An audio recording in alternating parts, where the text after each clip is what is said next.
What is up, breath of fresh air? I know it's been a couple of weeks since I've been on here to do a shorty, but here I am, fixing to do. I'm bringing it back. So, with that being said, I'm Patrick. I'm gonna be your host for today. I'm gonna do my thing, so that means you got to do yours. Smash that subscribe button. Leave us some comments, feedback. Let us know what we're doing good, bad, ugly. It don't matter.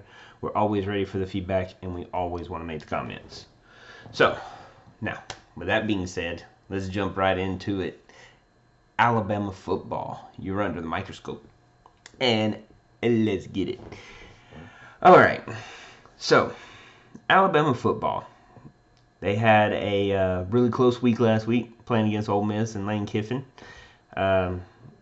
Really close. Lane Kiffin was like almost in the defensive huddle the entire time. Knew everything he was doing, and it took Alabama 4 quarters to beat Ole Miss. Then a couple of days later, what the real story about this shorty is Nick Saban popped positive for COVID. So a couple of rules that you might need to know about the SEC and how they handle things. So the COVID protocol for the SEC is if you test positive, then you need to quarantine yourself, and if you quarantine yourself, you got to quarantine yourself for 2 weeks. I think honestly, I think it's starting to come down now. I don't know if it's 2 weeks anymore. I think it's like a week now, but don't hold me to that. If it is, leave it down in the comment, because I'm actually kind of curious about it. I haven't really looked into it that much. Excuse me. But I do know that if you do come back the very next day and you take a test and you test negative for it, you have to test negative 4 times every 24 hours for that to be as a false positive. With all that being said, Nick Saban pops positive for COVID a couple of days back, and since then, which is kind of weird because he popped positive for the SEC, the SEC doctors. He pops positive for the SEC doctors, and then under Alabama doctors, he pops negative. Now, I don't know what the whole case may be, and I'm really not gonna look into it as much as this. I'm coming on here to say this. Nick Saban has had 2 negative tests. He popped positive for the SEC doctors, and then he's popped negative for the Alabama doctors, and twice. And as far as I'm concerned, as far as I know, he has to take 2 more tests. He has to take one Friday, and I don't know. I haven't heard the results for that. And then he's got to take one on Saturday, and obviously we'll find out about that.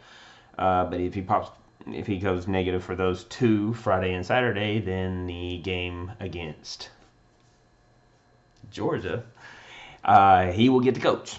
Now, with all that being said, I've had some people say, hey, you excited that Nick Saban might not be on the field? Are you excited that, Nick Saban is not going to be coaching and it gives your Bulldogs a better chance of winning? And it's like this, man. And don't get me wrong. I'm not excited about it at all, actually. I am not happy that this even happened. I don't even like the fact that it is even in the conversation. 2 reasons. I was going to say 1, but 2 reasons. 1, and the most important one, I want to make everybody understand that the most important one, I don't want anybody to test positive for COVID. I want everybody to stay healthy. I want everybody to live a full, healthy, prosperous life and make millions of dollars. I want that for everybody. And that's the most important. I don't want anybody to be sick. But the second part is absolutely not. I hope he goes negative for the next 2. One, because it's just the moral thing to think about, and honestly, I don't want him to be safe. Two, I don't want any excuses. No, I want Nick Saban on that field. I want Nick Saban to be coaching. I want Nick Saban to. I want Alabama to be 100% going into this game. I don't want them to be down a coach. I don't want them to be down a player. I don't want them to be down anything. I want them to be 100% because if Georgia wins, or when Georgia wins, because I do have them winning. Actually, I got them winning 31-27. With that being said, I don't want any excuses. No excuses. When Georgia wins, and I hope they do, when Georgia wins, no excuses. I don't need Nick Saban popping positive today or tomorrow stating that, oh, he's not going to be on the field because he popped positive for COVID. No. No. He needs to come in negative. He needs to be on that field. He needs to be coaching Alabama because Kirby Smart's going to be on the other side coaching Georgia, and I need him on there because no excuses. No excuses.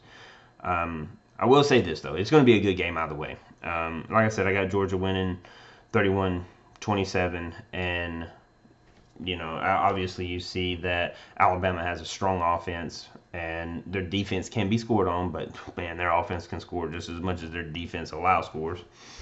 But Georgia, on the other hand, they got a strong defense, and they make plays on special teams. So, and honestly, I think it might be a special teams thing that really sets both of these teams apart. I say that, but Nick Saban and that Alabama team, man, they're always strong. They're always strong on both sides of the ball and in special teams, man. It's going to be a good game. It's going to be exciting.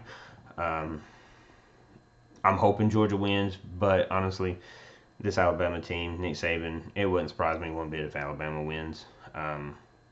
But anyway, that being said, that's what I'm breathing on. You know what you got to do. Leave that comment, feedback. Smash that subscribe button. Let us know what we're doing, good, bad, ugly. It don't matter.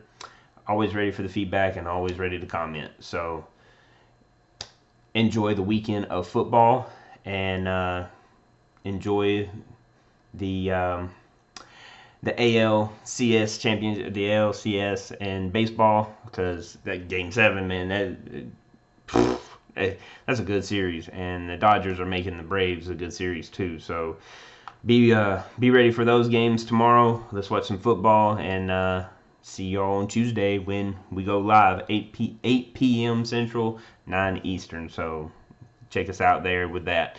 Y'all have a good rest of your day, and see y'all then.